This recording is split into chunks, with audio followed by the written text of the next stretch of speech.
Paz a vosotros. Les doy la más cordial y fraternal bienvenida a este estudio de la Escuela Sabática. Agradezco mucho al ministro David Trujillo y a los demás hermanos que nos condujeron en el devocional. La Escuela Sabática forma parte de nuestra historia como iglesia. Tenemos un documento de una escuela sabática de hace 96 años, el 20 de septiembre de 1924, y se llamó Todos son creados para buenas obras. La escuela sabática, hermanas, hermanos, es la institución formativa de la iglesia. Es un espacio de crecimiento donde los participantes estudian, leen, reflexionan en la palabra. Es un tiempo donde se pueden aprender verdades bíblicas y es un modelo educativo que a través de los años ha servido a nuestra iglesia para establecer criterios de desarrollo cristiano. Hoy es sábado 25 de abril y estamos en casa.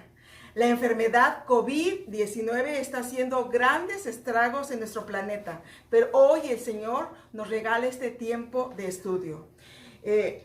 No obstante que estamos separados, es bueno recordar que donde estemos somos iglesia y el amor nos une. Así que no está por demás recordar que debemos cumplir las disposiciones de las autoridades sanitarias, como quédate en casa, lávate las manos y respeta la sana distancia. Hoy es tiempo de agradecer a Dios por la vida, por la oportunidad que nos da de poder estar en contacto unos con otros. Sabemos que esto pasará y sabemos que el Señor nos acompañará en esa nueva realidad que nos espera, la cual solo Él conoce. Dios con nosotros. Empecemos a estudiar.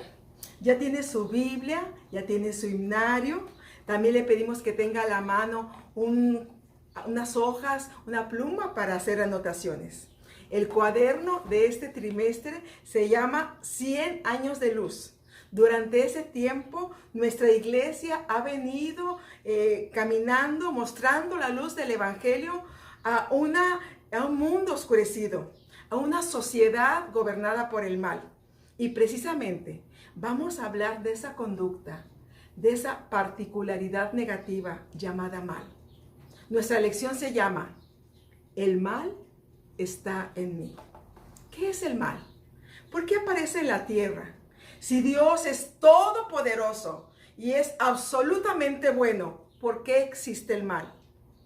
El texto de esta mañana está basado en Romanos 7, 20 y 21. Y dice, y si hago lo que no quiero, ya no lo hago yo, sino el pecado que mora en mí. Así que, queriendo yo hacer el bien, hallo esta ley, que el mal está en mí. Este texto parece un juego de palabras, pero su significado encierra la condición del ser humano con su inclinación hacia el mal. El objetivo de nuestra lección es reconocer que somos pecadores y necesitamos del perdón de Dios otorgado a través de Jesucristo, afirmando la ley del amor como antídoto contra el pecado. No es reconocer que somos medio pecadores o como a veces oramos, Señor, si acaso hemos pecado, no, o que aparentemente somos pecadores. El objetivo es claro y manifiesta tres ideas. Número 1, todos somos pecadores. Número 2, todos necesitamos el perdón de Dios a través de Cristo. Y el tercero, el amor es lo que vence el pecado. Las Escrituras nos enseñan que Dios creó al ser humano con justicia y santidad, teniendo la ley en su corazón y con la potestad para cumplirla, pero también con la posibilidad de desobedecer, dejando a su libre albedrío la elección de sus actos. En el principio de todo, siempre está Dios. Génesis relata el principio de nuestra historia, ese punto en el tiempo donde Dios, ejerciendo su fuerza creadora, ordena el caos. Es la dinámica que surge del abismo confuso y al sonido de su palabra llega la luz. En este primer capítulo, cada día de la creación se cierra con la afirmación, y vio Dios que era bueno. La creación posee una bondad original. Y en el verso 26 menciona lo siguiente: hagamos al hombre a nuestra imagen y a nuestra semejanza. Y el verso 27 y 31 dicen: y creó Dios al hombre a su imagen. A imagen de Dios lo creó. Varón y hembra los creó. Y la primera parte del 28 dice: y los bendijo. Y el 31: y vio Dios todo lo que había hecho. Y he aquí, era bueno en gran manera. Y fue la tarde y la mañana, el día sexto. En el principio, el ser humano creado por Dios tiene su imagen, tiene su semejanza, tiene su bendición. Le dio una mente apta para deliberar, para analizar lo pertinente. Pone una ley en su corazón con la capacidad para obedecerla, pero también con la capacidad para desobedecerla. Le dio lo que los teólogos llaman libre albedrío. Un ser humano con voluntad, aunque ahora esa voluntad, esa capacidad está ensombrecida por el mal. A la primera pareja, Dios le advierte que serán responsables de sus decisiones. Les pone en el huerto con árboles de los que pueden comer, pero prohíbe que coman de uno de ellos, bajo la consigna de acarrearse el castigo de la muerte. Génesis 2, 16, 17 dice así: y mandó Jehová Dios al hombre diciendo: de todo árbol del huerto podrás comer, mas del árbol de la ciencia del bien y del mal no comerás, porque el día que de él comieres, ciertamente morirás. Sabemos lo que ocurre en el huerto. En Génesis 3 leemos que esta primera pareja, en un momento, cediendo a la tentación que causa la vista, el oído, el tacto, quizá desafiando al Creador o derrochando la libertad que habían recibido, comen del fruto prohibido. Y esta desobediencia será su gran caída. Un colapso físico, moral y espiritual que hasta ahora nos sigue afectando. La caída es la gran tragedia humana. La caída señala a la humanidad. Ahora, por el pecado, el hombre y la mujer tienen una nueva condición ante Dios. Están en pecado. El mal, como un virus, ha entrado a sus vidas, ha infectado su corazón.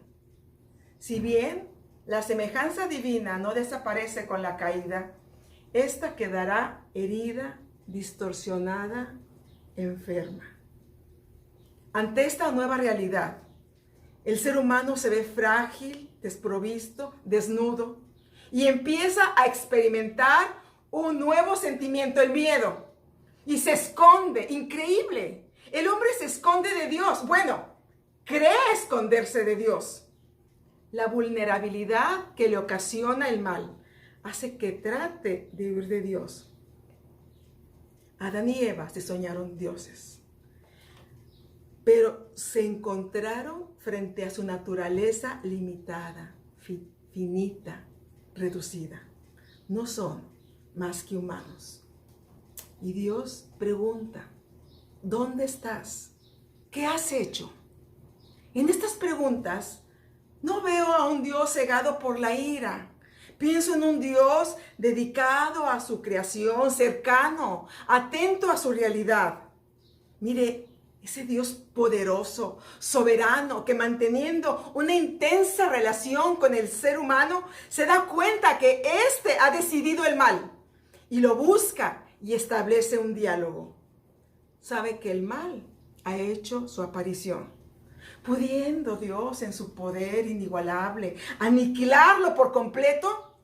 Expresa varias sentencias contra el hombre, contra la mujer, contra la serpiente. El hombre y la mujer son expulsados del huerto. Génesis 3, 23, 24. Y lo sacó Jehová del huerto del Edén para que labrase la tierra de que fue tomado. Echó pues fuera al hombre y puso al oriente del huerto del Edén querubines y una espada encendida que se revolvía por todos lados para guardar el camino del árbol de la vida. Esta historia es un intento por narrar lo que no se tiene, simbolizado en la expulsión. Génesis 3 debe producirnos una profunda reflexión. Es el ser humano que falla y que deberá asumir las consecuencias porque tuvo la capacidad humana de escoger. La Biblia no nos dice el origen del pecado, pero muchos hombres de todos los tiempos han querido encontrar las respuestas a estas preguntas. ¿Cuál es el origen del pecado? ¿Cómo se originó? Y es que el mal ha atormentado y ha llenado de congoja al ser humano. El mal es lo que no debería ser y sin embargo es. La presencia del mal en el mundo es un hecho evidente que no requiere demostración. Y esta presencia del mal en forma de corrupción, guerras, muerte, violencia, pandemias, enfermedades, etcétera, abarca a todas las personas. El mal se halla tan presente en la vida y en la historia de nuestra humanidad, que no han sido pocos los que creen que el mal es un hecho causado por Dios. O lo que es más grave, creen que la existencia de Dios es incompatible con la existencia del mal. Porque si Dios existiese, no tendría por qué haber el mal. Fue Epicuro, un filósofo griego del siglo IV a.C., quien propuso un dilema aterrador. O Dios puede y no quiere evitar el mal, y entonces no es bueno. O Dios quiere y no puede, entonces no es omnipotente. El dilema del filósofo sigue atormentando la fe de millones de creyentes que continúan preguntándose: ¿cómo es posible que un Dios amoroso pueda permitir tanto mal sin intervenir, sin brindar ayuda? Cito en estos momentos a Ariel Álvarez en su libro ¿Por qué Dios permite los males y la muerte? Y él escribe: un mundo sin mal sería imposible, por la simple razón de que el mundo es finito, limitado, precario. Y esa finitud nosotros le llamamos mal. ¿Pero Dios no podría haberlo creado perfecto? No, porque lo único perfecto que existe es Él. Todo lo demás creado es necesariamente limitado. Cierro la cita. Y en Romanos encontramos un mensaje importante que nos dará luz en este aspecto. Como un breve preámbulo, comento que la carta a los Romanos es uno de los tratados teológicos más famoso y reconocido. Su mensaje ha influido en la vida de grandes exégetas, eruditos bíblicos, y seguramente ha fortalecido la fe de innumerables creyentes de todos los tiempos. Muestra que la salvación originada en Dios a través de Cristo supera de manera ilimitada el mal. Romanos es un documento que cuestiona constantemente al ser humano. Y Romanos 7, en muchos sentidos, se parece a Génesis 3, que fue nuestro texto anterior. Romanos 7, del 7 al 25, menciona que el pecado mora en el ser humano. Y estas frases lo definen. La ley es espiritual, no hago lo que quiero, apruebo que la ley es buena, el querer, el bien está en mí, el bien que quiero, el mal que no quiero, eso hago. Hago lo que no quiero, queriendo yo hacer el bien, me deleito en la ley de Dios. El verso 23, la ley de mi mente, y el verso 25, yo mismo con la mente sirvo a la ley de Dios. El apóstol pregunta, ¿la ley es pecado? No. Pero la ley le muestra al ser humano el pecado. Es como si ahora pusiera un espejo frente a mi cara y me doy cuenta cómo estoy y me veo. La ley solo muestra el pecado. La ley nos dice cuál es la condición que tenemos. La ley muestra la realidad humana. Al vernos en el espejo, nos damos cuenta de lo que desconocemos. Por eso la ley revive el pecado y muestra la fragilidad humana. Y el mandamiento que era para vida, resulta para muerte. Porque el mandamiento es vida. Es el estándar que Dios ha establecido. Es bueno, pero al no poder cumplirlo, frustra y produce muerte. En Romanos 7, del 7 al 13, muestra a un ser humano que no puede obedecer la ley de Dios porque se identifica con el pecado. Y a partir del verso 14, se ve un hombre tratando de obedecer la ley de Dios, pero debido a su naturaleza no puede. El primero es un ser humano en una guerra que no puede ganar. El segundo es un creyente en una guerra que no puede perder. Los creyentes somos liberados en Cristo Jesús, pero seguimos en guerra contra el pecado. La gran diferencia, hermana, hermano, es que ahora no confiamos en nuestras fuerzas, en nuestras acciones. Confiamos en Jesús, quien es nuestro Salvador. La ley es lo que Dios ha establecido como una norma de conducta, pero la ley no salva. Por más esfuerzos que hagamos, nunca la cumpliremos completamente. La ley cumple la función de mostrar el pecado que afecta a todo el ser humano, pero no salva.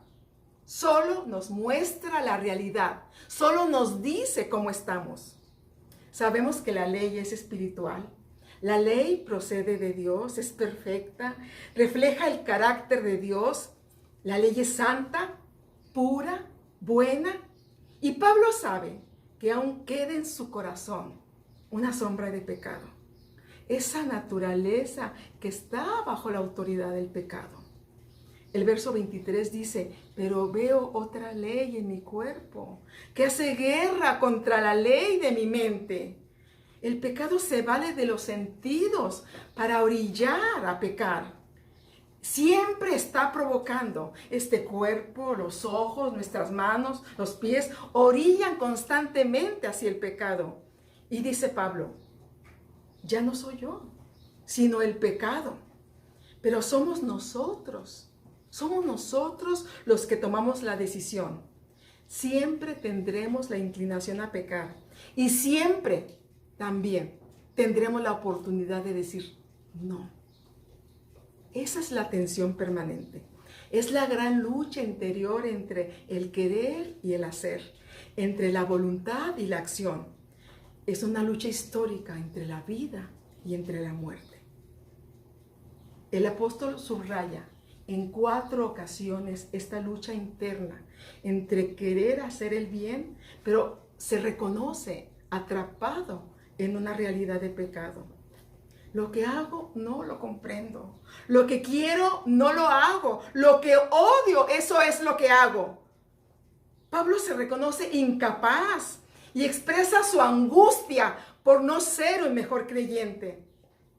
Y llega a expresar en el verso 24, miserable de mí, ¿quién me librará de este cuerpo de muerte?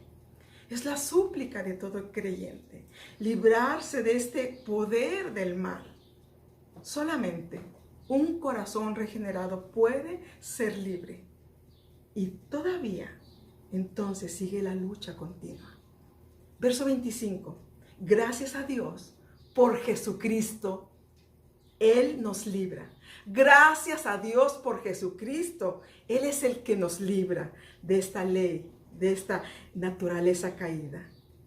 En la segunda parte de la introducción dice que la Biblia no explica el origen del pecado.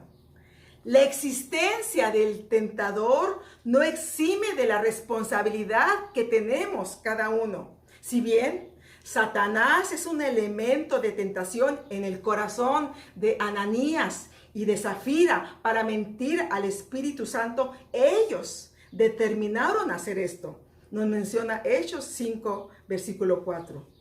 y convinieron en acuerdo para tentar al Santo Espíritu. Dice en el verso 9, inevitablemente la seducción y la tentación complican la lucha humana, mas no liberan al pecador de su obligación delante de Dios. Estamos expuestos a la tentación de nuestra carne, del mundo que nos rodea y también de Satanás. Pero al final de todo, es nuestra responsabilidad, es nuestro deber elegir entre obedecer a Dios o seguir los impulsos naturales. Ninguna acción que el ser humano realice reduce su culpabilidad. Ninguna acción que el ser humano realice reduce su culpabilidad. Aunque sea un fiel cumplidor de ritos religiosos, por ejemplo, que tenga una voz privilegiada para cantar himnos, o una elocuencia y sensibilidad para predicar, aunque realice actos sagrados o cumpla ministerios, nada reduce su culpabilidad delante de Dios. Tampoco le vale culpar a otros, decir, el diablo me hizo caer, o yo fui criado con mucha violencia, o soy infiel, o he matado por culpa de mis genes.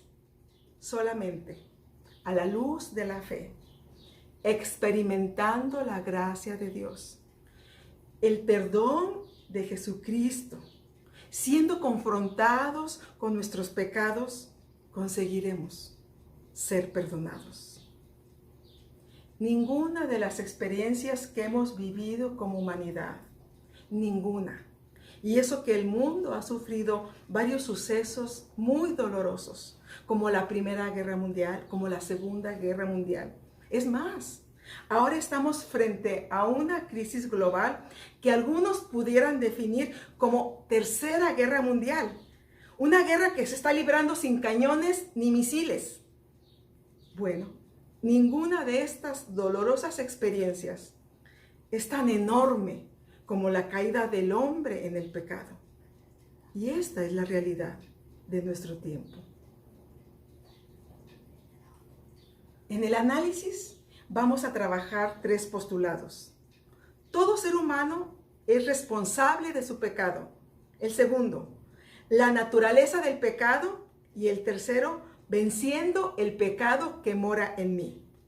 Vayamos con el primero. Todo ser humano es responsable de su pecado. El pecado es un asesino silencioso. Es la fuerza más destructiva sobre la tierra. Cada día vemos y experimentamos su capacidad de dañar. No respeta edades, ni sexo, ni cultura. Y todos somos vulnerables a ese poder. Aún así, no tenemos excusa para identificar al enemigo. La santidad de Dios ilumina la gravedad del pecado. Cuando nosotros somos expuestos a la luz de la justicia divina, como Isaías lo menciona, no tenemos otra reacción más que decir, ay de mí porque soy pecador. Isaías 6:5 dice, entonces dije, ay de mí que soy muerto, porque siendo hombre inmundo de labios y habitando en medio de pueblo que tiene labios inmundos, han visto mis ojos al Rey, Jehová de los ejércitos. ¿Por qué el profeta siente que debe morir? Siente que la santidad de Dios es tan intensa, tan irresistible, que no imagina su vida opaca frente a la luminosidad de Dios. ¿Por qué a nuestra generación le resulta tan difícil admitir ser pecador?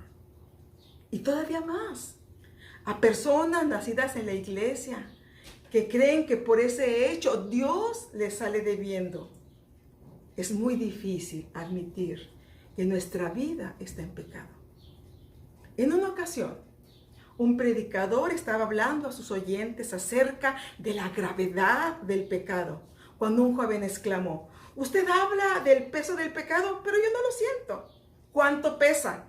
¿20 kilos? ¿100 kilos?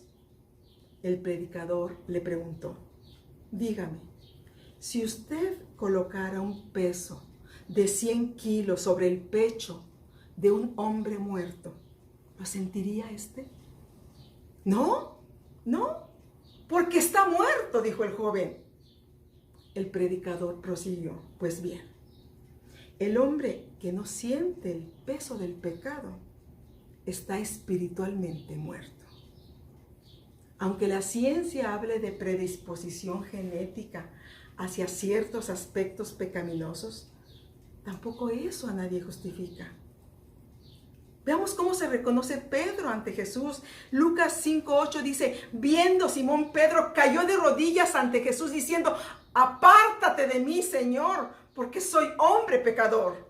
Esta exclamación de Pedro ante Jesús es el reconocimiento de su gran necesidad. Ve la insuficiencia de su vida frente a la plenitud del Hijo de Dios.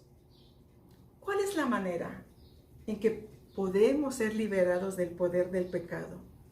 Y Romanos 7:21 nos dice: así que, queriendo yo hacer el bien, hallo esta ley, que el mal está en mí.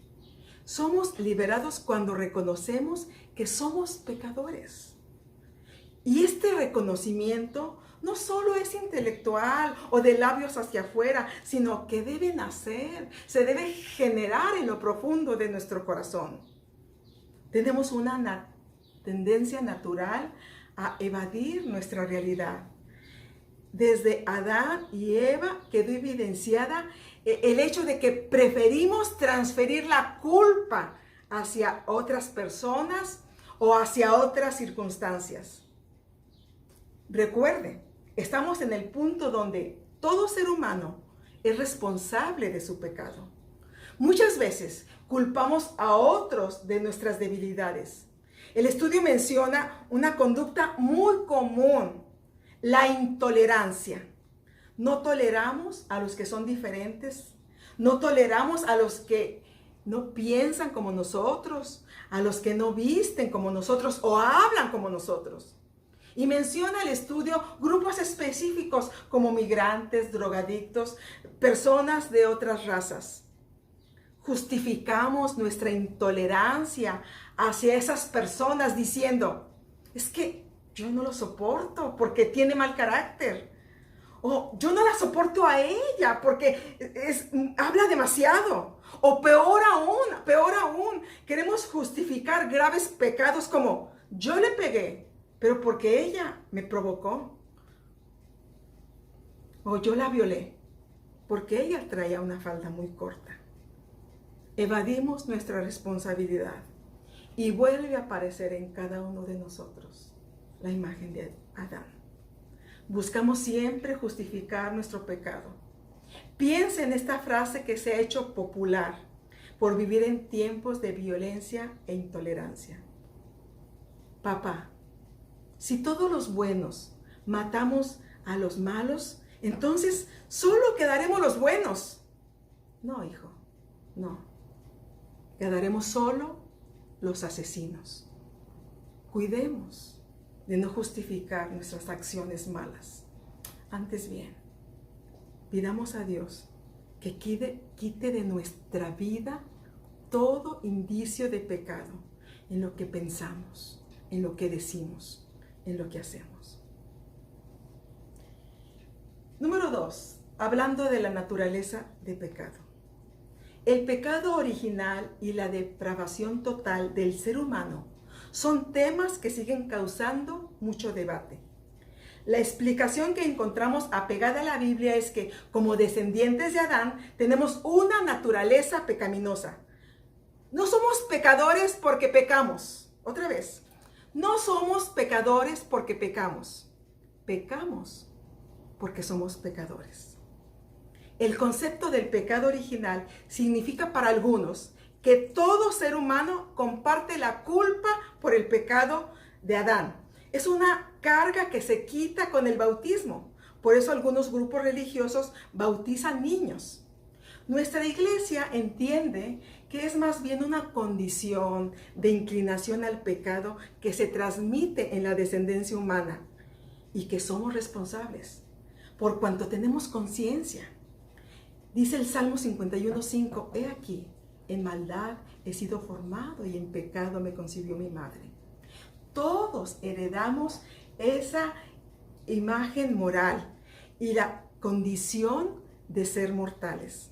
Juan 1:29 dice, he aquí el Cordero de Dios que quita el pecado del mundo. Y 1 Juan 1:17, pero si andamos en luz, como Él está en luz, la sangre de Jesucristo, su Hijo, nos limpia de todo pecado. ¿Quién puede quitar el poder del pecado de la humanidad? ¿Quién? Solamente Jesucristo, hermanos, hermanas. La doctrina de la corrupción total implica que toda nuestra bondad está corrompida por el pecado. No hay dimensión que esté libre de la mancha del pecado. La razón, la voluntad, el sentimiento. Nuestra naturaleza esencial ha sido creada buena, pero nuestra naturaleza presente o existencial está corrompida.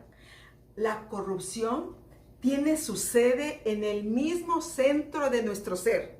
Jeremías 17:9 menciona, engañoso es el corazón, más que todas las cosas y perverso. ¿Quién lo conocerá? ¿Conocemos nuestro corazón?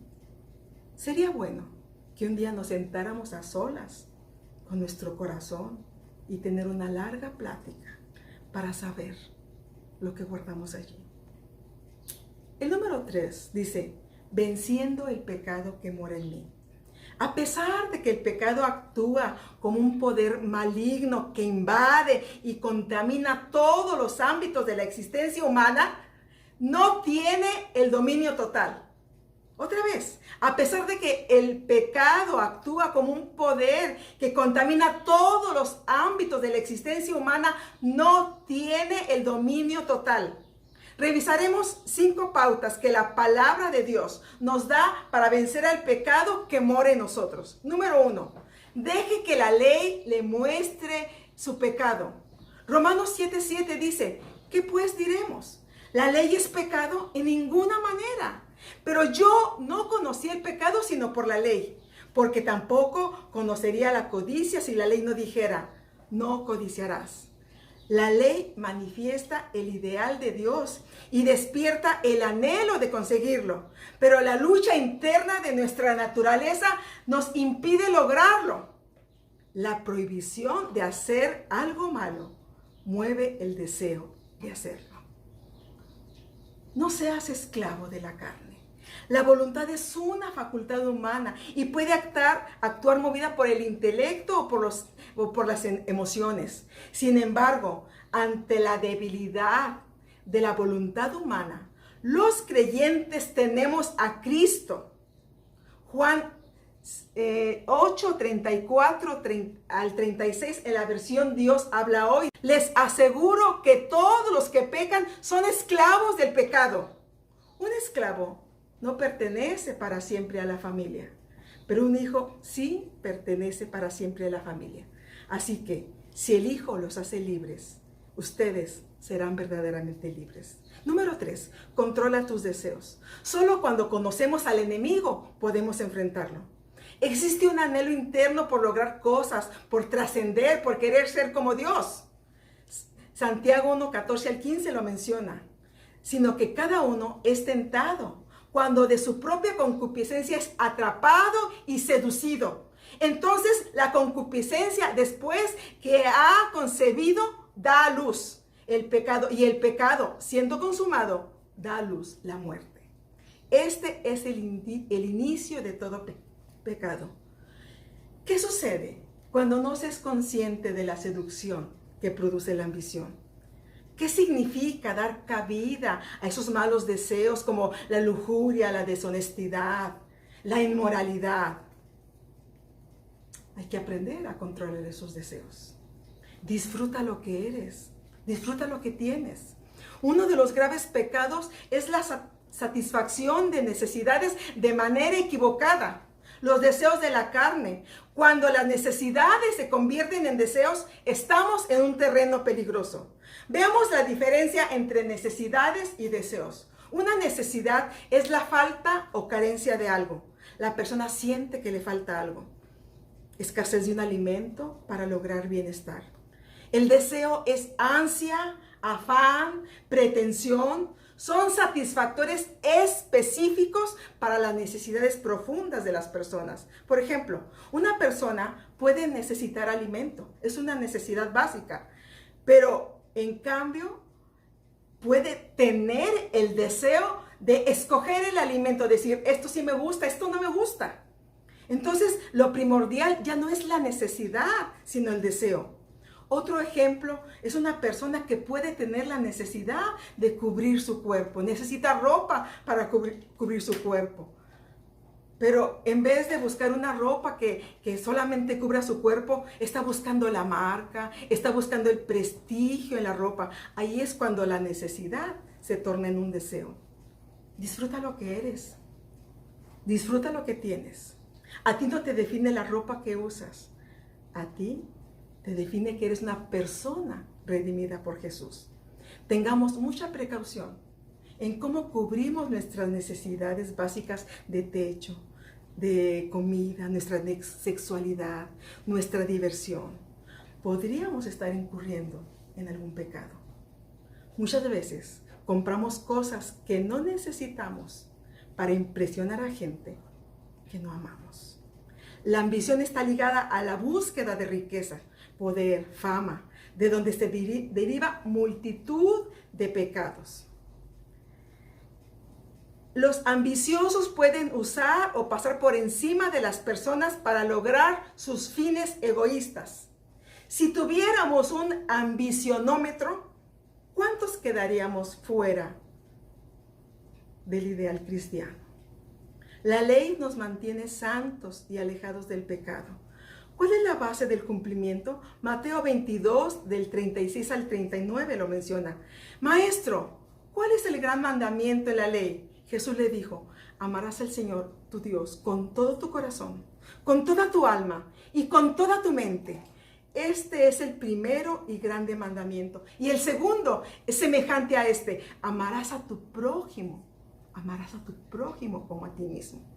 Los santificados por Dios, a pesar de tener la ocasión para caer, calman sus impulsos y se niegan a ofender, maltratar, insultar. Los santificados por Dios no aceptarán la invitación a disputas carnales. Vayamos a la aplicación de este estudio. La vida cristiana es una resistencia permanente hacia el pecado. La vida cristiana es una resistencia permanente hacia el pecado. ¿Cuáles acciones pueden fortalecer nuestra vida cristiana? Bueno, primero, seamos humildes. La humildad es una disposición respetuosa hacia los hombres y una profunda dependencia de Dios. Revisemos nuestra vida. Veamos cuáles son esos pecados que tenemos. Escribe en una hoja: mal carácter, intolerancia hacia una persona, hacia un grupo específico, envidia porque él o ella tiene esto o aquello, ambición, celos, soberbia, malos deseos. Llegamos a este punto primero siendo humildes. Hay que ser humildes para reconocer las debilidades que tenemos. Y luego cuando hacemos esa lista y nos damos cuenta, es como asomarnos un poco hacia adentro lo que tenemos en nuestro corazón. Pensar en eso, reflexionar, confesar esas faltas, esos pecados y confrontarlos. Determine una forma práctica para dejar de ser esclavo de esa tendencia. Por ejemplo, contra el orgullo. Domine el impulso de creerse superior en todo. Contra la maldad, someta sus instintos agresivos.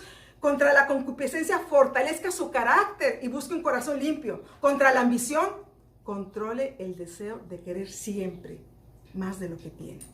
También, respetuosamente le sugiero en esta semana, tenga una reunión con usted mismo. Separe una hora y un lugar. Ore a Dios Preséntese con humildad y con sinceridad. Cuéntele sus pecados. Reconozca su debilidad y su incapacidad para tratar con ellos. Y después de ver su pecado, vea a Jesús en la cruz. Él dejó su gloria para venir a la tierra. Él se hizo humano para entender nuestra naturaleza. Él murió en la cruz por sus pecados y por mis pecados. Alguien escribió que lo que mantenía a Jesús en la cruz no eran los clavos. Lo que mantenía a Jesús en la cruz era su amor por usted y por mí. Entonces Jesús es nuestro Salvador. Jesús es quien nos representa al Padre. Cuando nosotros queremos acercarnos a Dios, lo hacemos a través de Jesús. Y mire qué maravilloso. Cuando Dios nos mira a nosotros, no ve nuestros pecados, nuestra naturaleza caída. Ve a Jesús que está intercediendo. Jesús que está en medio. Nosotros nos cobijamos en el sacrificio. La sangre de Jesús es suficiente para nosotros. Eso nos da dignidad como personas. Jesús es nuestro Salvador. Jesús es nuestro perdonador. Hoy es bueno recordar que ese maravilloso amor es el que ha vencido el pecado.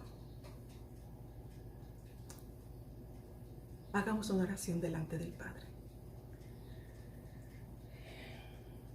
Padre bueno, no es fácil, Señor, la vida. No es fácil la realidad. Son muchas circunstancias que nos afectan como seres humanos. El mal, Señor, en todas sus expresiones, como un enemigo silencioso, constantemente nos acosa. Hoy, Señor, a través de tu palabra, hemos podido entender un poco, Señor, que el mal está en nosotros. Sigue trabajando en nuestras vidas, en nuestro corazón, para que podamos, Señor, cada vez, a través de tu palabra, de esa luz del Evangelio, podamos darnos cuenta de la realidad en que vivimos. Y que podamos, Señor, identificar todos los errores que constantemente cometemos y todas las faltas que hacemos contra el prójimo y contra el Padre. Señor, ten misericordia de nosotros. Ayúdanos, Padre, para que cada que veamos nuestro pecado, recordemos también el sacrificio de Jesús. Que cada que veamos nuestra oscuridad, Señor, volteemos a ver tu luminosidad. Esa luz, Señor, que das a todos los que recibes por hijos. Ayúdanos. Permite, Señor, que este mal, que hoy, Señor, estamos identificando con la luz del Evangelio, con nuestra responsabilidad, con nuestra respuesta y compromiso, Señor, nos vaya acercando más a ti. Gracias por esta lección. Gracias por este tiempo. Bendito seas. En el nombre de Cristo Jesús. Amén. Gracias, hermanos. Dios les bendiga. Por último, quiero leer la conclusión. Dice: en vista de la realidad del pecado, el hombre se salva solo por la gracia e intervención de Dios, puesto que es incapaz, y no será suficiente la disposición para salvarse a sí mismo. Aún nuestro libre albedrío está sometido al pecado. La corrupción total significa que aparte de la gracia de Dios, nos encontramos en total esclavitud. Estas cadenas pueden ser rotas por el Espíritu de Dios por medio de la fe en Jesucristo. Reconocemos la presencia de la gracia de Dios que se manifiesta de manera previa a nuestro conocimiento y aceptación de Jesucristo, que nos ayuda a creer. Dios les bendiga. Paz a vosotros.